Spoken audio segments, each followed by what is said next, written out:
Assalamu alaikum ve rahmetullahi ve berekatuhu. Barlık yandaşlar çoğun günahlar dersimizni devam ettirimiz. 5. çoğun günah zakat vermezlik. Allah Teala Sure El-İmran'ın 180. ayetinde mundaq deydi. Allah öz fazlidan bergen narsalarga, ya'ni pul, malga bexillik qiladiganlar bexilligini o'zlari uchun foydali deb gumon qilmasin. Amaliyotda bu ular uchun ziyonlidir. Ularning bexillik qilgan narsa qiyomat kuni ularning bo'yniga taqoq qilib silinadi dedi. Ondan başqa Sure Fussilatning 6 ve 7 ayetlerinde Allah Teala mundaq deydi. Allah müşriklarga vay, ular zakat vermeydi dedi. Allah Teala bu ayette zakat vermeslikning müşriklar ekanligini bayon qilyapti. Yani zakat vermeyenlerini müşrik deb atayapti. Allah Teala yeni bir ayette, yani Sure Tevbe'nin 34 ve 35. ayetlerinde altın kümüş yığıp onu Allah'ın yolda sarf qilmaydiganlarga dozaqda bo'ladigan qattiq azob bilan bisharat bergin. O günde, yani kıyamet gününde o altın kümüşler cehennemning o'tida qizitilib, onun bilan ularning peshonalari, yonlari ve dumbilari dog'landi. Ularga bu sizlarning o'zinglar uchun yiqqan oltin kumushinglar, sizlar bu dunyoyinglardagi Allohning haqqini ado qilmadinglar. Yiqqan oltin kumushinglarning vabolini tetinglar deyildi dedi. Mana bu Qur'oni Karimda Alloh taolaning bayon qilgan kalomi. Bu boshqalarning kitib qolgan gap so'z emas. Shuningga bu dunyoda yiqqan oltin kumush mol dunyoning zakatini bermasa qiyomat kuni do'zaxda ko'ydiganligi aniq bayon qilinadi.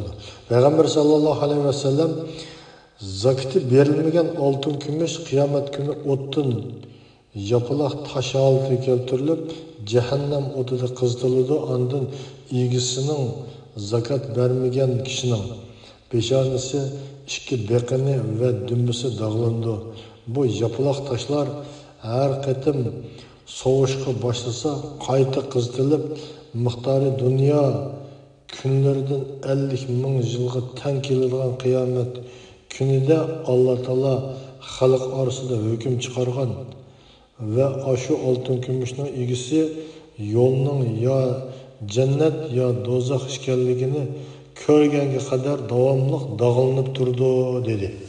Shu chog'da sahobalar ey Allohning payg'ambari, to'yga egisi-chu deb so'ragan edi. Payg'ambar sallallohu alayhi vasallam har qanday to'yga egisi to'ygisining zakatini bermasa qiyomat kuni tüp-tüz bir yerga yotqizildi. Ondan to'ylar bir qonmay kelib tuyoqlari bilan o kishini dassaydi. Tishlar bilan tishlaydi. Oldinqisi dassab ve tishlab o'tib bo'lsa, uning ustiga yana qaytiriladi. Bu holatda dunyo kunlarining 50 ming yilga teng keladigan qiyomat kunida Allah insonlar orasida hukm chiqarganga qadar davom qiladi. Hukm chiqarilib bo'lgandan keyin yo'lning ya cennet ya do'zax ekanligini ko'rdi deb javob berdi. Sahobalar yana ey Allohning payg'ambari, kala bilan qo'y egilarichu deb so'ragan edi. Payg'ambar sallallohu alayhi vasallam kala va qo'y egilarimi zakatini bermasa qiyomat kunida tüp-tüz bir yerga yotqizildi. Ondan o hayvonlar egilarining ustini dassab tuyoqlari bilan betiqlaydi. Ularning munguzlari egri ve cho'loq emas. Yani hammasining munguzlari sog'lom ve ayıpsiz bo'lib, oldinqisi o'tib bo'lsa uning ustiga yana qaytiriladi. Bu holatda dunyo kunlardan 50 ming yilga teng keladigan qiyomat kunida Allah ular orasida hukm chiqarganga qadar davomlashadi. Hukm chiqarilib bo'lgandan keyin yo'lning ya cennet ya do'zax ekanligi ko'riladi deb javob berdi. İmam Muslim, İmam Ahmed ve Nasai rivayet qilgan. İbn Abbas radhiyallohu anhuma Allah'ın uyini ziyaret qilishga yetarlik meli turuqliq haj qilmagan hamda meli nisabga yetgan turuqliq zakat bermagan kishi o'lim paytida dunyo hayotiga qaytishni xohlaydi degan edi. Shu chaqda bir kishi uningga Ibn Abbos, Allohdan qo'rqin, faqat kofirlar qaytishni xohlaydi deb e'tiroz bildirdi. Buni anglagan Ibn Abbos radhiyallohu anhu mundaq dedi: "Men sana Qur'ondan dalil keltirib beray.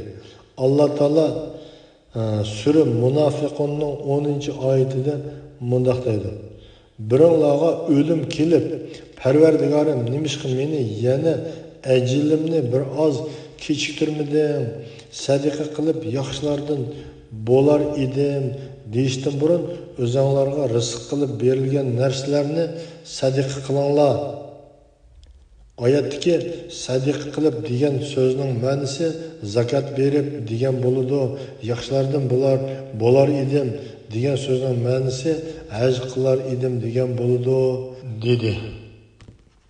Abu Hurayra radhiyallohu anhu rivoyat qilinadiki, payg'ambar sallallohu alayhi vasallam bunday degan: "Kimga Alloh mol berib, u melning zakatini ado qilmagan bo'lsa, qiyomat kuni zakatini bermagan meli qo'sh nashtarlik zaharlik erkak toz jilonga aylanib uning oldiga keltiriladi. Qiyomat kuni jilon uningga yo'gishilib ikki jalg'iyidan qamallab turib, "Men sening melingman, men sening xazinangman" deydi. dedi Imom Buxoriy va Nasai rivoyat qilgan. Ondan payg'ambar sallallohu alayhi vasallam Sura Al-Imronning 180-oyatini o'qidi. Ya'ni Alloh o'z fazlidan bergan narsalarga, ya'ni pul, molga bexillik qiladigan bexillikni o'zlari uchun foydali deb gumon qilmasin. Amalda bu ular uchun ziyonlidir. Ularning bexillik qilgan narsa qiyomat kuni ularning bo'yniga taqoq qilib silinadi. İbn Mas'ud radhiyallohu anhu zakatni bermaganlar haqida Alloh taolaning Sura Tavbaning 35-oyatidagi bunu so'zlarini bayon qildi. O kunda, ya'ni qiyomat kunida o oltin kumushlar jahannamning ustida o'tida qizitilib, uning bilan ularning peshonalari, yonlari va dumbalari dog'landi degan so'z to'g'risida to'xtalib, tilla ustiga, tanga ustiga qo'yilmasdan, balki zakatni bermaganlarning terisi azobni texmo bakarak tetsin uchun kengaytilgan badanga takshi joylashtiriladi degan. Bu hadisni Tabarani rivoyat qilgan.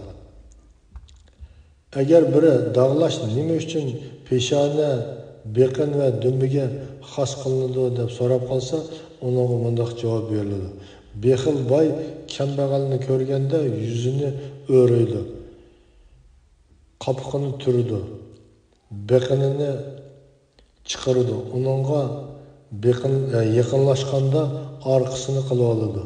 Jazo amalning o'z tipidan bo'ldi degan qoidaga asosan uning o'sha a'zolari jazolandi. Payg'ambar sallallohu alayhi vasallam 5 ga 5 bo'ladi degan edi. Sahobalar: "Ey Allohning payg'ambari, 5 ga 5 degan nima?" deb so'radi. Payg'ambar sallallohu alayhi vasallam: "Birinchi qandoq bir qavm ahdini buzgan chog'da Alloh ularga dushmanini musallat qilib qo'ydi. İkincisi, ular Allah nazil qilgan hukmdan boshqa narsa bilan hukm qilgan chog'da oralarida namratchilik tarqalib ketadi. Üçüncüsü, ular orasida fohishvozlik yamrab ketsa, Allah ularga vabo kesilib berdi. Ya'ni o'lim yetim ko'payib ketadi. Dördüncüsü, agar ular o'lcham va tarozini kam tutsa, ziroatdan mahrum qilinib, yillarcha qurg'oqchilikqa duch keladi. Beshinchisi, agar ular zakatni bermasa, yomg'irdan mahrum qoladi. Ya'ni Alloh ularga yomg'ir yog'dirib bermaydi deb javob berdi. Bu hadisni İmam Tabarani rivoyat qilgan, İmam Albani hasan hadis degan. Shunga qarindoshlar, zakat bermaslik degan nihoyat og'ir gunoh, cho'ng gunohlarniki 5-ci orunda turgan çoğun günah, şununla zakat vermeslikten dikkat kılaylı. Melimizden, mal dünyalarımızdan, pulumuzdan, altın gümüşlerimizden zakatını çok vermesek olmaydı. Mana bu zakat doğrusidagi dalillar Qur'ondan bor, hadisdan bor, yuqorida biz bayon qildik. Undan boshqa payg'ambar sallallohu alayhi vasallam vaqtida zakat berib, namoz o'qib, 5 farzni ado qilib kelayotgan musulmonlar payg'ambar sallallohu alayhi vasallamniki vafotidan keyin ya'ni xalifalikka Hazreti Ebu Bekir radhiyallohu anhu o'tgandan keyin nurg'un jihati yeni o'lib, biz faqat namozla o'qib bermaymiz, zakatni bermaymiz degan chog'da buningga sahobalardan Umar radhiyallohu anhular bo'pti deylar, namozni o'qisa, musulmonligini saqlab tursa, zakatni bermasin ma'qul deylar deganda Hazreti Ebu Bekir radhiyallohu anhu men Cenim amallı bo'lar ekan, payg'ambar sallallohu alayhi vasallamning vaqtida namozni o'qib, zakatni ado qilib kelayotganlarga, ya'ni Qur'onning ba'zi oyatlarini shu vaqtida hamma oyatlarga amal qilib kelayotganlar hozir payg'ambar alayhisalomning vafotidan keyin Qur'onning ba'zi oyatlariga amal qilib, ba'zilariga amal qilmaymiz deganlarga urush e'lon qilma deb qasam qilib, ularni murtad deb urush e'lon qilgan. Buni bütün musulmonlar biladi. Chunki Qur'onda namoz o'qish, zakat ver deb ikkisi bir o'rinda keladi. Nurg'un o'rinda bir o'rinda keladi. Alloh taolo zakat berishga buyurgan. Islomning eng cho'ng 5 farzining birisi zakat. Zakat berish. Shuningga buningdan boshlatganlar dindan ajraydi, kafir bo'ldi, murtad bo'ldi deb Hazreti Ebu Bekir radhiyallohu anhu urush e'lon qilgan. Hatta shularni pak yo'qotgan qadar o urushning davomi Umar radhiyallohu anhu va boshqa 4 xalifaninki zamonida davomlashgan. Endi bu islom qonuni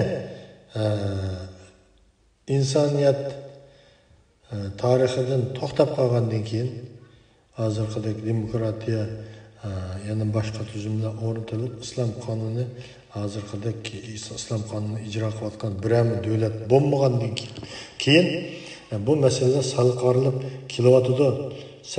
kelyotdi. Ammo bu ziyon kimga desa, bu ziyon o'zimizga. Qiyomat kuni bu ziyonning javobini berib olmaymiz. Chunki namozni o'qima deb Xitoy tajovuzchilariga o'xshash davlatlar, millatlar, yovuz bosqinchi tajovuzchilar majbur o'qitmagan bo'lsa, uningda bizga amal yo'q. Uning hisobini shular berdi qiyomat kuni inshaalloh. Qat'iy imkon bo'lmasa, agar imkonimiz bor turib o'qimasak, uning hisobini yana o'zimiz beramiz. Ammo zakatda menimcha hech qanday yer to'simaydi. Xitoydimi, vatandimi hayotli bo'ladi ekanmiz, uningga berib birisiga zakat berganni Xitoy tajovuzchilarimi sen nima pul verding demaydi, biz bu vaqtda demagan. Ham o'lmas zakat bermayman dinimdagi farzimni ado qilmayman desa, uni jazolaydi. Ammo gap qilmay berib bersa, ichida bilib, "Men kambag'al ekanman, yordam qildim" deb endi zakatini bersa, uni meni chekilmaydi. Ammo bu zakatniki dadni har qanday yerda insonlar o'z bo'yniga elish kerak. Qiyomat kuni buni hisobini berish. Shunga qarindoshlar, zakat berishdan o'zimizni tatmayli. Bu hisobni qiyomatga oshirib qo'ysak bo'lmaydi. Zakat degan o'zining ishini melining 25% beradigan narsa, shunga bu narsani to'liq berishimiz kerak. Zakatning o'lchami bor. Agar bu to'g'risida o'zininki har xil bo'yimlarning mollarining zakatini bermoqchi bo'lgan qarindoshlar bo'lsa, o to'g'risida ayrim yana dars qilsak bo'ldi. Qarindoshlar hammasiga Alloh taolo darslarimizni mabatli qilib bersin. Alloh taolo barliq qarindoshlarimizga hidoyat qilsin. O'zining jannatlarda birga yashashni nasib qilsin.